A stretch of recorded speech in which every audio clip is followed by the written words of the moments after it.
Bonjour à tous et à toutes et bienvenue dans cette nouvelle vidéo, ce nouvel épisode de Spill the Tea dans lequel on va revenir sur le débrief du week-end. Comme vous en avez l'habitude maintenant, je pense que ça va arriver toutes les semaines que le lundi et le mercredi, on débriefera des actualités qui n'étaient pas dans le Mix the Tea dernier en attendant le prochain. Je pense que ma chaîne va un peu tourner vers ce genre de choses et c'est ce qui me permettra aussi de vous parler plus que d'actualités de télé-réalité. Parce que j'ai vu qu'il y avait quand même énormément de personnes qui ont été ravies, j'ai envie de dire, que je traite le sujet, le prince Harry, etc., qui ne sont pas dans la télé-réalité. Donc je vous promets d'essayer de faire de mon mieux pour cette année, pour essayer de faire un mix des deux, et surtout pour essayer d'apporter de plus en plus de choses possibles à travers mon contenu. C'est la raison pour laquelle, dans cette vidéo, on va revenir sur quelques actualités que j'ai vu passer, mais que je n'ai pas eu le temps de traiter dans Mix the Tea. Tout ceci étant dit, si vous êtes content de me retrouver, je vous laisserai vous abonner à cette chaîne, liker la vidéo à la fin. Le bruit que vous avez entendu est Ethan qui est en train de ronfler. N'oubliez pas de commenter avec le hashtag STT, ça me fait toujours extrêmement plaisir de pouvoir vous lire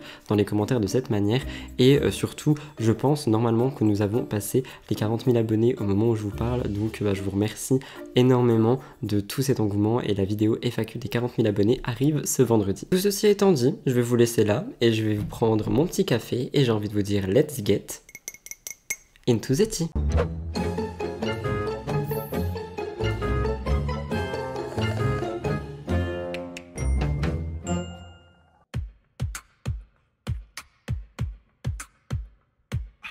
Premièrement, je voulais revenir sur une guéguerre qu'il y a eu dans le monde de la télé-réalité qui a fait rire absolument tout le monde tellement elle était superficielle. Je vous l'ai déjà expliqué, mais beaucoup de candidats et de candidates ont déménagé de la France à Dubaï ces dernières années, ces derniers mois. Certains et certaines pour raisons totalement fiscales et elles ne se le cachent pas, et d'autres disent que c'est pour la sécurité qu'il y a à Dubaï. Mais comme dans les Marseillais et comme dans la télé-réalité, le fait qu'ils aient tous migré entre gros guillemets de France jusqu'à Dubaï fait qu'il y a des amitiés qui se font et des amitiés qui se défont. C'est un peu comme dans la télé-réalité. Et là, au moment où je vous parle, une guerre est en train de monter entre Nabila Vergara, Jazz Correa et Maeva Genam.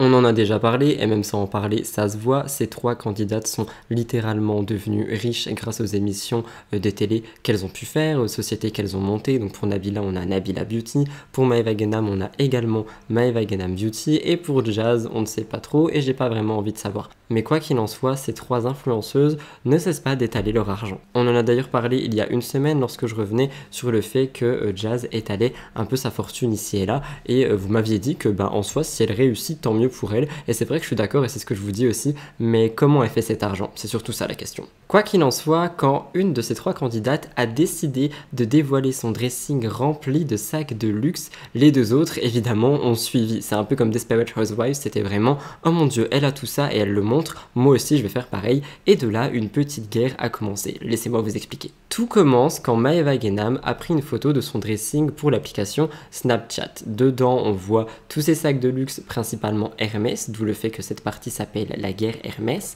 mais Jazz et Nabila n'ont pas attendu très longtemps avant de soit montrer leur dressing, soit missionner leur homme pour aller montrer leur dressing. Donc est-ce que c'est une guerre de dressing, une guerre de sacs de luxe, une guerre d'argent, une guerre superficielle, une guerre de sacs Hermès? Je sais pas, mais en tout cas, ça a vraiment amusé tout le monde. Mais outre le fait que moi par exemple ça m'a fait sourire de les voir se crêper de chignon indirectement de par un dressing, il y a beaucoup d'internautes qui ont énormément critiqué ce comportement. Nous pouvions lire, elle fait pitié Nabila, elle envoie son toutou prendre les photos rageuses. La différence de toi Jazz, c'est son mari qui lui offre. Je ne comprendrai jamais cette adoration pour les chaussures et les sacs. Le monde de l'influence TVR s'est tellement éteint. C'est fou, avant ça aurait fait du bruit de fou, là rien. T'as juste des gens outrés des trois. Waouh, elles n'ont pas beaucoup de problèmes pour faire ce genre de snap à 30 ans. Ces gens-là m'ont dégoûté des sacs Hermès et Chanel, c'est trop. Ces gens sont adultes et parents, punaise, ça se dispute pour des sacs et par sac interposé, je hurle. Mais là en fait ce qui est assez dérangeant c'est vraiment qu'elles se battent par sac de luxe interposé, enfin bref, moi ça m'a fait rire. Sauf qu'il y a beaucoup de tweetos qui ont dit que ce comportement était immature, qu'il fallait arrêter avec ça, mais d'autres ont décidé de regarder les photos d'un peu plus près et se sont rendus compte que apparemment certains de ces sacs seraient des contrefaçons ou seraient littéralement faux. Donc on pourrait se poser une question, est-ce que c'est pour remplir les placards ou alors est-ce que elles ne sont pas au courant. Mais quoi qu'il en soit, beaucoup d'internautes ont dit qu'il y avait beaucoup de choses fausses dans certains stylismes des sacs. Je vous laisserai me dire ce que vous en pensez, mais nous pouvions lire le fait qu'on puisse distinguer au moins un faux par photo. Ils ont l'argent mais se font sûrement avoir par certains revendeurs. Demain je suis riche, je crois les Birkins niveau esthétique ça ne m'attire plus. Ça ne m'attire pas plus que ça. Si riche pour avoir des sacs et des chaussures si moches, tout ça pour des sacs qui sont d'un ennui. Je terminerai cette actualité qui est très superficielle et qui parle beaucoup d'argent par revenir sur ce qui s'est passé sur un des plateaux de Touche pas à mon poste, étant donné que Cyril Hanouna et ses chroniqueurs sont revenus sur le fait que Jazz dépensait 3000 ou 35 000 euros par mois minimum, qu'elle avait besoin de ça pour vivre. On en a déjà parlé, on en a déjà discuté et Cyril Hanouna est revenu dessus. Il a dit, Jazz a dit qu'il fallait 35 000 euros par mois minimum pour vivre, sinon elle ne s'en sort pas la pauvre. Les chroniqueurs se sont énormément indignés autour de la table. Normalement, je peux vous faire écouter une séquence. Si elle ne passe pas, je suis désolé, elle sera sur mon Twitter, donc n'hésitez pas à me rejoindre sur Twitter, c'est Rudy Coppel. Choquée par toutes les réactions virulentes des chroniqueurs, Jazz a décidé de prendre la parole, elle a répondu à la polémique et elle a dit « Le moindre truc, on en fait une montagne. J'ai eu des échos de l'émission qui vit en parlant de nous, mais qui ne nous supporte pas. J'ai du mal à saisir ce que vous attendez des célébrités en fait. Quand on est honnête et sincère, on est critiqué et quand on dit pas les choses, on est des mythos. Vous voulez quoi ? Écoutez. » Et c'est vrai que pour le coup je suis d'accord avec Jazz, c'est-à-dire que à chaque fois tout le monde spécule sur le fait que qui gagne quoi, combien tu gagnes, etc., combien tu as besoin, tout ça.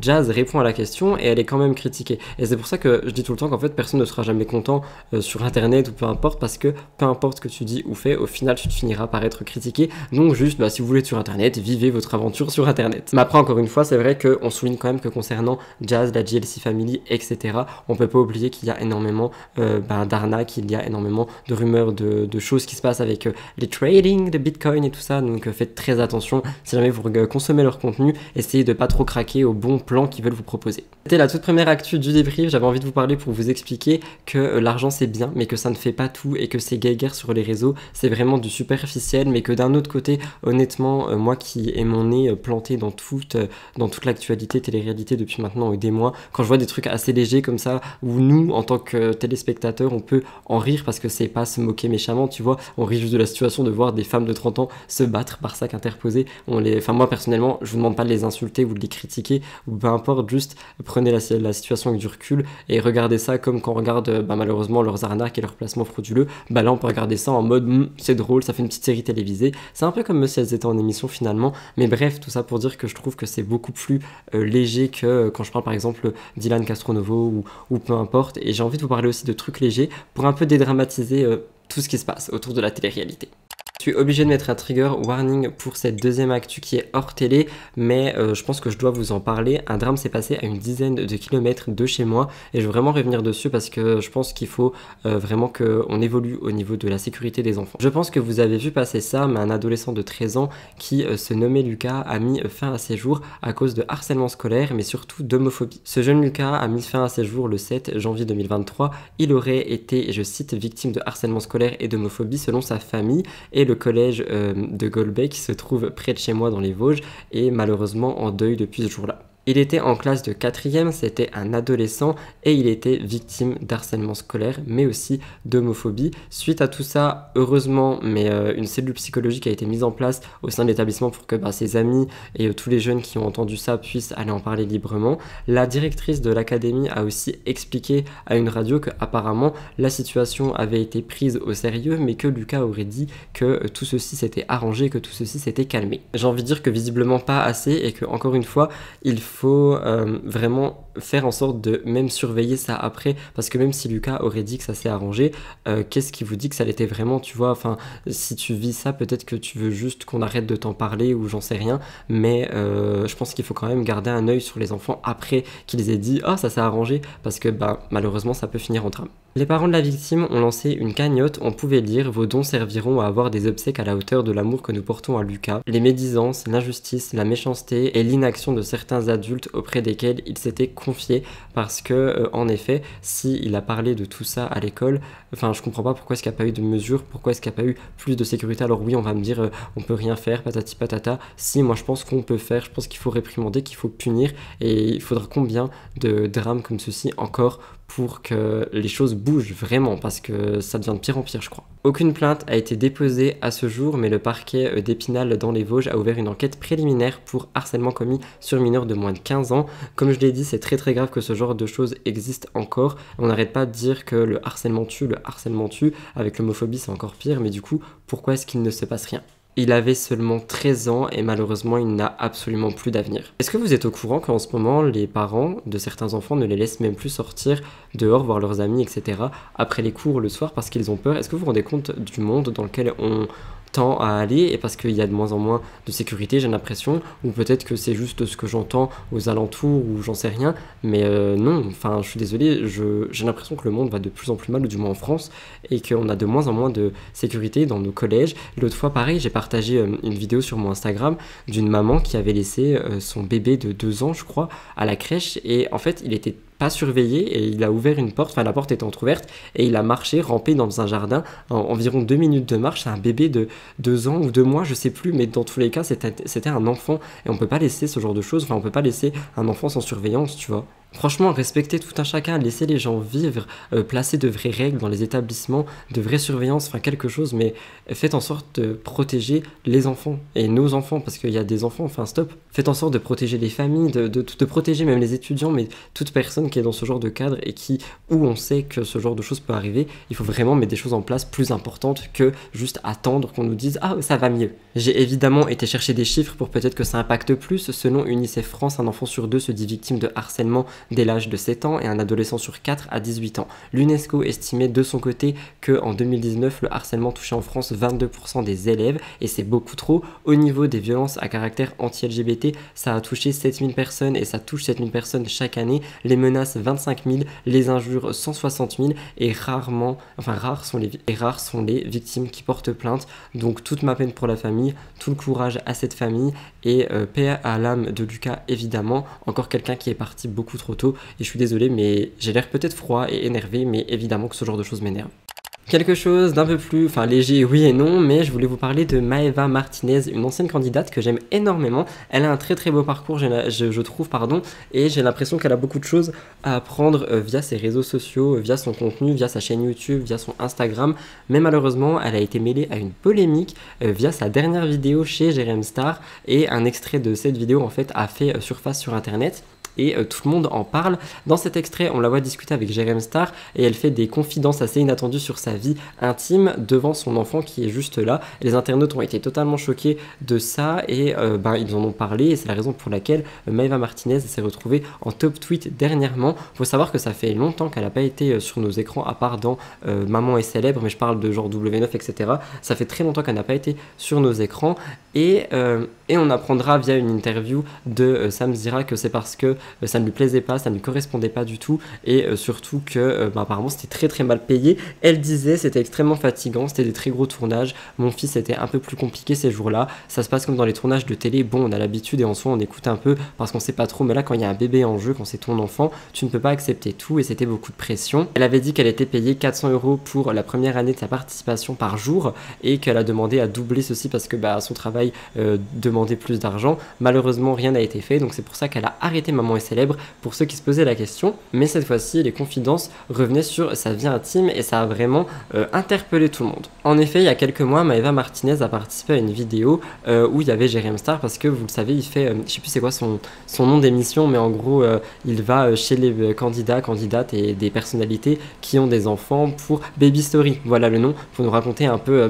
l'histoire, tu vois. Je suis désolé si vous entendez la machine, mais elle est sort. Et en fait sur les images de cette séquence, on voit Jérém Star en train de déjeuner avec Maeva, et il y a le fils, ils discutent et la candidate parle d'une chose qui a été très intime. Elle dit: t'imagines que jusqu'à 19 ans j'avais un appareil dentaire, non mais au palais, comment tu fais pour 111 avec un truc au palais? J'ai dit 111 pour parler d'une fellation, parce que maintenant tous les mots sont strikés sur YouTube, donc j'espère que vous avez compris. Jérém Star n'en revenait pas, il était totalement mort de rire, et Maeva a dit ça devant son fils de 2 ans, et en fait ça a beaucoup choqué les internautes. Et Maeva a dit: mince, j'ai dit ça devant mon bébé, comment maman le faisait pour faire ses activités extrascolaires, hahaha.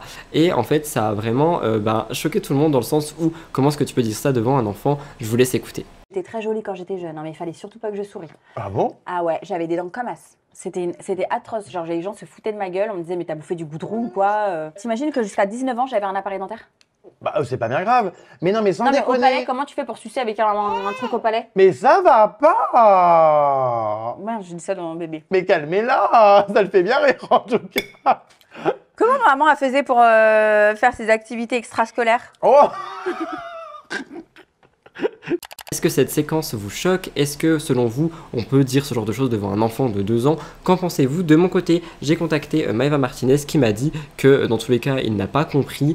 C'est un enfant de 2 ans, qu'il n'y a pas de tabou sur ça, que juste il discutait entre adultes et que les gens voient le mal partout. Si vous voulez mon avis, je suis un peu d'accord, même si l'enfant a compris ou a entendu, enfin, elle l'a pas dit non plus, quelque chose de extrêmement sale, elle n'a pas montré, il n'y a pas d'image, peu importe, l'enfant, ça se trouve, n'a absolument rien compris. Et quand bien même si il y a des choses qui peuvent provoquer des traumatismes, et je l'ai lu sur Twitter, pour le coup je pense pas que ça provoque un traumatisme, et si jamais je me trompe n'hésitez pas à me reprendre, mais je pense que les gens cherchent un peu la petite bête pour rien quoi. Il faut également rappeler que Maëva Martinez est atteinte de TDAH et souffre de ce trouble, ce qui peut aussi expliquer pourquoi elle peut sortir ce genre de phrases sans forcément faire attention devant son enfant, donc s'il vous plaît, pas de jugement.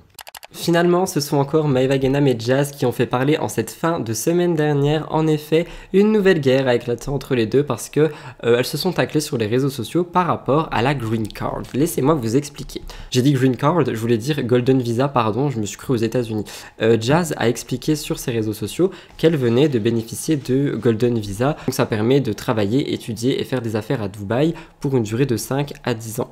Et c'est assez drôle parce que je vous rappelle que tout le monde disait que la GLC Family était menacée de partir de Dubaï, d'être virée, etc. Et du coup, j'ai envie de vous dire qu'il en est rien, vu qu'elle a eu un Golden Visa. Mais comme je vous l'ai dit dans Mix the Tea, Maëva Guénam aussi a eu ce Golden Visa. Et comme je vous l'ai dit, elle avait littéralement crié haut et fort qu'elle était la première influenceuse française à avoir ce Golden Visa. Patati patata, top 1, elle est géniale, patati. Sauf que du coup, c'est Jazz qui aurait eu ce Golden Visa en premier. Écoutez. Je viens d'avoir mon Golden Visa. Ça veut dire que j'ai un visa pour 10 ans. C'est incroyable, je suis la première influenceuse à avoir, enfin française, à avoir, parce que je sais pas si dans le monde il y en a d'autres qui l'ont, à avoir le Golden Visa. C'est incroyable, mais je suis trop contente. J'ai envie de pleurer carrément. J'ai 10 ans de visa à Dubaï. Oh, je suis trop contente. Comment ça marche, le Golden Visa à Dubaï? Moi, je veux pas que vous ayez de mauvaises informations parce que parfois, il y a des gens qui racontent des bêtises. Donc, je disais, même si vous avez plusieurs biens, on s'en fout, royal, ça ne change rien du tout. Moi, j'ai plusieurs biens, mais ils en demandent que un, du minimum de valeur, donc de 2 millions de dirhams, donc 500 000 euros. Il y a beaucoup de personnes que je connais qui ne connaissent pas, en fait, tout ça, qui sont en France, par exemple, qui ont investi à Dubaï dans un petit appartement, un studio, quelque chose. Et du coup, vous aussi, même si vous habitez à l'étranger, mais que vous avez acheté un petit bien immobilier à Dubaï, vous y avez le droit également. Moi, comme vous le savez, je l'ai depuis plusieurs mois. Ce Golden Visa. Mes enfants l'ont aussi, l'ont reçu là, il y a une semaine. Donc j'étais super contente que mes enfants aient aussi le Golden Visa. Et là, je suis en train de le faire pour mes parents. Après la story de Maëva, Jazz a tenu à prendre la parole sur les réseaux. Elle a dit « Parfois les gens racontent des bêtises. Pour le Golden Visa, investisseur, il faut avoir investi à Dubaï 2 millions de dirhams, soit 500 000 euros. » Maëva a donc rétorqué aussi en story en disant qu'elle en a marre, que les gens qu'elle ne connaît pas l'attaquent et la provoquent. Maëva aurait apparemment des gros dossiers sur Jazz et n'hésiterait pas à les sortir si Jazz continue à l'embêter. Ça pourrait faire un très gros bordel, je vous laisse écouter. J'en ai marre, je vous jure, j'en ai marre. Qu'il y a des gens que je calcule pas, qui ouvrent toujours leur bouche quand je dis ou quand je fais quelque chose, alors que je les calcule pas, j'en ai rien à cirer de leur vie. C'est pas possible. Après, j'ouvre ma bouche et après, elle va commencer à pleurer, à écouter du Coran. C'est bon, je suis pas oubliée, t'es bloqué partout, genre je te calcule pas, j'en ai rien à foutre de ta vie. Et franchement, si toi aussi t'as le Golden Visa, félicitations ma soeur, je suis fière de toi. Il y a des gens, ils ont vraiment la classe. Comme Jess. Genre Jess, elle a commenté ma story, elle m'a dit moi aussi je l'ai. Mais en fait, moi je vous ai juste dit ce que la personne qui m'a fait le visa m'a dit. Elle m'a dit que j'étais la première influenceuse à l'avoir. Bref, voilà, elle m'écrit un message en privé, genre tranquille, moi aussi je l'ai, voilà, elle a de la classe. Et l'autre, elle est là, elle se prend pour une avocate avec ses stories qui durent 10 minutes à parler du visa avec son vice. Je vous avais dit hier que j'allais vous parler du visa, je sais pas quoi, comme par hasard. Oh là là là là, mais quelle gênance! Mais c'est ridicule. Donc une question s'est posée, de quoi est-ce que Maëva parle? Et selon un blogueur, TMZ France, Laurent aurait une nouvelle maîtresse et ce n'est qu'une rumeur, mais je la pose là parce que sinon on va me demander d'en parler aussi. Donc je vous la pose, mais ce n'est qu'une rumeur, il n'y a aucune preuve, donc faites attention s'il vous plaît, n'allez pas insulter et machin. Et quand bien même il avait une maîtresse, n'allez pas insulter non plus. Sauf que Maëva a continué de clasher Jazz, elle a dit: il y a des gens comme Jessica Tivna qui ont la classe. Elle a commenté ma story en disant qu'elle l'avait aussi. Je vous ai juste répété ce que la personne qui m'a fait le visa m'a dit, que j'étais la première influenceuse à l'avoir. L'autre, elle se prend pour une avocate avec ses stories qui durent 10 minutes à parler du visa avec son vice. Quelle gênance, c'est ridicule. On apprendra donc aussi que Jessica Tivna a également le Golden Visa et que ce serait donc elle la première influenceuse française. Ça me fait rire toute cette guerre là, entre la guerre des sacs Hermès, la guerre du visa, enfin oh là là, il y a pire dans la vie, mais c'est vrai que c'est léger. Moi franchement ça me fait plaisir, enfin plaisir non, mais ça me fait sourire de vous parler de ça quand je sais tout ce qui se passe à côté et tout ce qu'on peut aussi traiter sur cette chaîne. Dans une autre story, Maëva Guénam a suscité beaucoup de curiosité parce qu'elle a fait une révélation assez choquante. Elle a dit: j'avais commencé à avoir des trous à la base des cheveux et là ça a bien repoussé. Je ne peux pas vous le dire, enfin si en fait je vous cache plus rien. J'étais tombée enceinte et les hormones m'ont fait tomber les petits cheveux. Donc est-ce qu'elle a fait une fausse couche? Est-ce qu'elle s'est faite avorter? C'est une question qui se pose dorénavant, elle ne le précise pas, mais évidemment vous connaissez les internautes, tout le monde y va de son grain de sel, je vous laisse écouter. Je sors de la douche, vous voyez ici, j'avais commencé à avoir des trous. Et là vous voyez ça a bien repoussé. Regardez, mes cheveux de bébé sont en train de bien repousser. Et en fait, je peux pas vous dire pourquoi j'ai eu des trous. En fait, si je me fous, en fait, je vous cache plus rien. En fait, j'étais tombée enceinte et les hormones, ça m'avait fait perdre les petits cheveux ici. Et là, je vois que ça.